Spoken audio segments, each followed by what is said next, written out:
Hi பிரேஸ்லான்.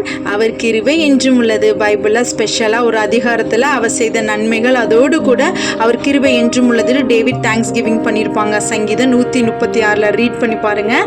இந்த பிரபஞ்சத்தை உண்டாக்குனது மட்டுமல்ல, நம்மளையும் படைத்து எல்லோரையும் எல்லா இக்கட்டிலிருந்து மீட்டு எடுத்து நடத்தி வந்து வாக்களிக்கப்பட்ட தேசத்தை தம்முடைய ஜனங்களுக்கு கொடுத்து தாழ்மையான நிலைமையிலும் நம்மளை நினைத்து சத்துருக்களிடமிருந்து நம்மளை மீட்டெடுத்து எல்லா ஜீவன்களுக்கும் ஆகாரத்தை கொடுக்கிறவராகிய நம்மளுடைய பரலோக தகப்பன் நம்ம இது எவ்வளோ பெரிய கிருபை வச்சிருக்காங்கல்ல.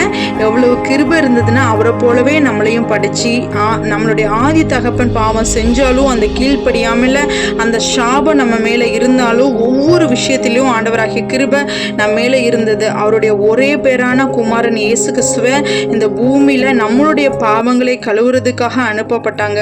அது இல்லாமல் அவருடைய சொந்த குமாரனே வந்து ஆணியில் அறையப்பட்டு சிலுவையில் அறையப்பட்டு நமக்காக ஜீவன் கொடுக்கப்பட்டு நமக்கு ஒரு இரத்த பலியாக நம்மளுடைய பாவங்களை மீட்டெடுத்தாங்க. நம்மளை படைத்த பிதாவோட அன்பு ஒரு நாளும் மாறாதுங்க. நம்ம அவருக்கு கீழ்ப்படியலனாலும் பரவாயில்ல, ஆனால் அவருடைய கிருபை நம்ம மேலே எப்பொழுதுமே இருக்கும். அதனால எவ்வளவு சோதனை வந்தாலும் நாம் சொல்ல வேண்டியது ஒரே விஷயம், அவருடைய கிருபை என்றும் உள்ளது. ஆமென். ஹல்லேலூயா.